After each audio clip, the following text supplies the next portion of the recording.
Welcome to the fascinating world of electrostatics, the invisible forces of nature. I am Neetu Prasad, and I'll take you through the journey of static charges present all around us. We'll explore how these static charges affects our life, and we'll try to understand the fundamental physics behind that. Let's embark on this journey together. What is electrostatics? Let's break it down and try to understand its meaning. Electro means electric charge, and static means stationary or not moving with time. And the field of study that deals with the static charges is called electrostatics. Electrostatics investigates the forces, fields, and potentials arising from these static charges. Static charges are all around us, and we experience their presence in our daily life. Have you ever noticed what happens when you comb your hair on a dry day? Your hairs stand up or repel each other after combing it and are not ready to settle on your head, no matter how hard you try. What is the reason behind this strange phenomena? Think about one more experience of yours. Have you ever felt that little shock when you touch a door handle or any metallic body on a dry day, especially when you are wearing a rubber-soled shoes? What leads this to unexpected jolt you felt? Now let's explore a fascinating natural phenomena, lightning. Have you ever wondered why lightning often strikes during a rainy day? It's a dramatic demonstration of nature's power. But why does that happen? What is the scientific explanation of all these natural phenomena? The reason behind all these magical phenomena is static electric charges. And the study of these static charges gave birth to the field of electrostatics. Let's explore the reasons behind all these natural phenomena and uncover the fundamental physics behind that. Let's first try to understand electric charge. Electric charge is a physical property of matter that causes it to experience force when it is placed in an electric field or magnetic field. The SI unit of charge is coulomb, represented by C, and it is a scalar quantity, not having any direction. There are basically two types of charges, positive and negative. Here, positive charge is associated with the proton found in the nucleus of the atom, and the negative charge is associated with the electron which orbit around the nucleus. Just to revise, an atom consists of three subatomic particles: electrons, protons, and neutrons. The core of the atom has a positively charged nucleus made of protons and neutrons, and this nucleus is surrounded by negatively charged electrons. These electrons revolve around the nucleus in well-defined circular paths called electron orbits. Now, as we know that electron is negatively charged and proton is positively charged subatomic particle, how much charge do they carry? The answer is they carry the same magnitude of charge, but with the opposite polarity. Charge on electron is equal to minus 1.6 into 10 raised to the power minus 19 coulomb, whereas charge on proton is plus 1.6 into 10 raised to the power minus 19 coulomb. Now let's talk about how charges interact with each other. It works on two main fundamental principles. First, like charges repel each other. And second, unlike charges attract each other. Let's take an example of a case when two oppositely charged objects are placed close to each other. Since they are unlike charges, they tend to attract each other with a force of attraction which pulls them even closer to each other. Also, when two negatively charged particles are placed close to each other, they tend to repel each other with a force of repulsion which pushes them apart since they are like charges. Same way, when two positively charged particles are placed close to each other, they repel due to being like charges. We categorize materials majorly into two categories: conductors and insulators. We'll discuss about semiconductors at the later stage of this course. Conductors are the materials that allow the flow of electrical charges through itself easily, whereas insulators are the materials that resist the flow of charges. Common examples of a conducting material are metals like copper, gold, silver, also human, earth, seawater, animals, etc. On the other hand, few examples of insulating materials are wood, plastic, glass, air, rubber, etc. This distinction is vital. Understanding which materials conduct electricity can help us in fields ranging from engineering to everyday safety. Now, it's interesting to note that static charges behave differently in case of conductors and insulators. In case of conductors, they uniformly distribute over its entire surface, whereas in case of insulators, they stay localized and remain where they are. What implications do you think this has in practical applications? Let's move on to explore the different ways we can charge these materials. There are three different charging methods. First, charging by friction, also known as triboelectric charging, which involves rubbing two different materials together. Second, charging by conduction. This involves direct contact between charged object and neutral object. And third, charging by induction.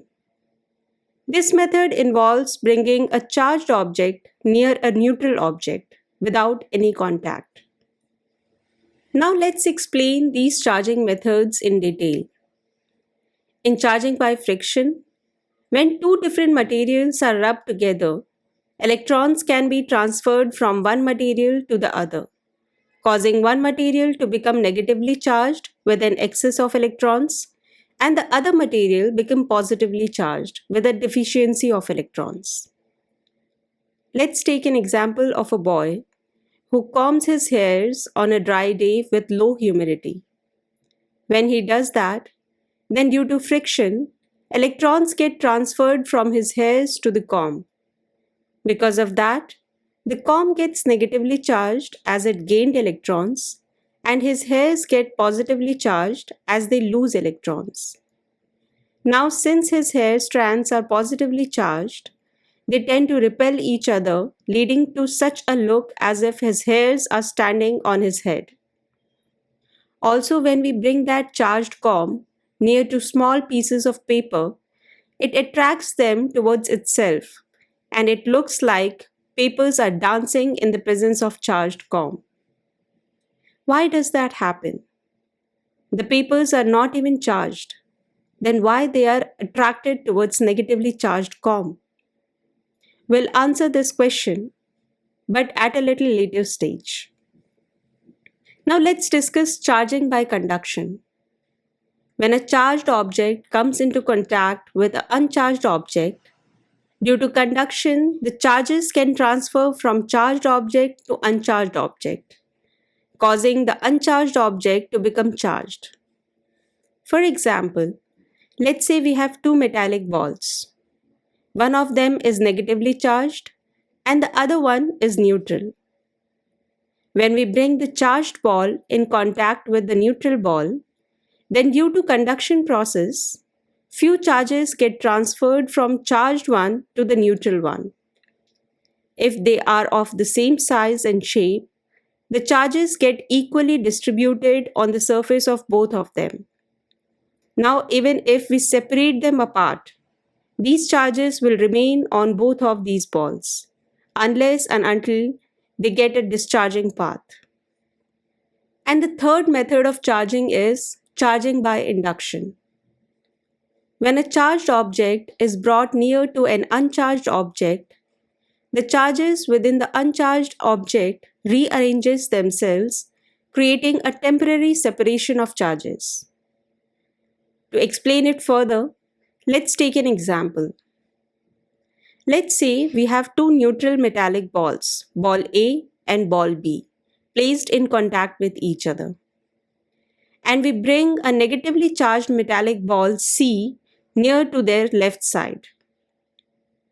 Then this will lead to push the electrons of neutral ball away from itself towards the right side ball, leaving protons to the left side ball. This separation of charges happens due to the induction process. Now when we separate the ball A and B and remove the charging ball C, the induced charges on ball A and B remain on their surface and get uniformly distributed over the entire conducting surface. Now, as we know all the charging methods, now let's go back and answer that question. Why negatively charged comb attracts small pieces of electrically neutral papers? When a comb is rubbed against hair, it gains a negative charge. When this charged comb is brought near a neutral paper, due to induction, a charge separation occurs within the paper. The side closer to the comb becomes slightly positive, and the far side becomes slightly negative. This process of charge separation is known as polarization. Since unlike charges attract, the positively charged side of the paper is drawn towards the negatively charged comb, leading to the attraction. What if two oppositely charged bodies come in contact? When two oppositely and equally charged bodies are brought into contact, they neutralize each other's charges and become electrically neutral. Now, one question which comes to our mind is that why do bodies acquire charges? All materials are made up of atoms. Atoms contain charges, but normally they are balanced, which makes the body neutral. In some materials, few electrons are less tightly bound in the atom as compared to the other. And these electrons are charges that transfer from one body to the other. Body that gains electrons becomes negatively charged, and the body that loses electrons becomes positively charged. Let's try to understand this with an example of charging by friction. Here, when a boy combed his hair on a dry day, since atoms of his hair strands have more loosely bound electrons as compared to the plastic comb atoms, the electrons got transferred from his hairs to the comb. This process led to charge the comb with a negative charge as they gained electrons, and the hair strands with a positively charged as they lost electrons. This is a perfect demonstration of electrostatic charge generation due to friction. The charges have three fundamental properties. First property is additivity of charges. It says that if a system contains n number of charges like Q1, Q2, Q3 till Qn, then the total charge of a system, that is Qt, is algebraic sum of all the individual charges. Mathematically, this property can be represented as Qt is equal to Q1 plus Q2 plus Q3 plus Q4 till Qn. Here, the sign of the charge should always be used while adding. Let's take an example. Suppose there is a system carrying 4 charged particles with charges Q1 equals to 1 coulomb, Q2 equals to minus 2 coulomb, Q3 4 coulomb, and Q4 minus 3 coulomb. Then the total charge of the system will be 1 plus minus 2 plus 4 plus minus 3. That comes out to be 0 coulomb. It means that the system is electrically neutral in spite of having four charged particles as they neutralize each other's effect. Now let's talk about the second property of charges, conservation of charge. It says that the total charge of an isolated system is always conserved. Neither charges can be created nor destroyed. It can only be transferred from one body to the other. Let's take an example to explain it further. Here we have an isolated system with 6 charged particles, with charge -2, 1, 5, -4, 3, and -1 coulomb. When we calculate the total charge of the system, it comes out to be 2 coulomb. Now let's say this isolated system goes through some internal changes which lead to change the charges on the isolated system. Now these charges have become -3, 7, 3, 1, -4 and -2 coulomb.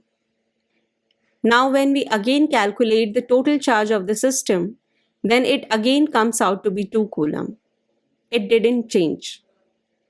The total charge remained the same throughout in this isolated system. Third property is quantization of charges. It says that electric charge is always an integral multiple of elementary charge E, which is the charge of electron or proton. Thus, charge on any body is equal to Ne. Here, N is the integer and E is the charge of electron or proton. We have talked a lot about static charges, but do you ever think how to measure it? Electroscope is used to detect the presence of electric charge on a body. It consists of a vertical metal rod with 2 thin gold leaves attached to its bottom end. When charged object touches the metal knob at the top of the metal rod, charges flows on the leaves. Since both the leaves acquire charges of same polarity, they repel and diverge. The degree of divergence is an indicator of the amount of charge. Now, since we have learned a little about static electric charges, let's now try to answer a question we asked at the initial stage of this episode. Why we feel a shock when touching a door handle or metallic object in a dry weather. When you touch a metal object and feel a shock, it's usually due to static electricity. Let's understand this step by step. Throughout the day, your body can accumulate electric charges, especially when you walk on a carpet or rub against certain materials or friction with the synthetic clothes and other bodily processes. Your body holds this extra charge until it finds a way to release it, especially when you are wearing rubber-soled shoes. Normally, these electrons constantly get transferred to the ground you are standing on. But the rubber soles in the most shoes act as insulators that keep built-up electrons from escaping your body. The water in the air usually lets the electrons escape anyway. But when the humidity is low, there is not enough water to take away all the electrons we accumulate. This is why static shock happens more often in winter. Colder weather usually means lower humidity. When you touch a metal object that is grounded, the electrons jump from a body to the object through a minuscule point of contact, all in a very small amount of time. That many electrons moving through a single spot causes a small jolt of pain. How to avoid such annoying experience? Touch a metal with a key first. Now in this case, the discharge happens through the key, not your skin. This way you can protect yourself from that feeling of sudden shock. What happens when a balloon is rubbed on hair? Hair has a property of losing electrons easily, whereas balloon has a property of gaining electrons easily. Therefore, when a balloon is rubbed on hair, electrons move from the hair to the rubber balloon. Hence, balloon gets negatively charged due to the transfer of electrons, while the hair gets positively charged. These opposite charges attract each other, causing the hair to stand up and be attracted to the balloon. Hope this episode sparked your interest in the invisible forces of nature. Do subscribe to stay updated with the upcoming episodes on electrostatics and its magical world. Stay curious, stay inspired. Thank you.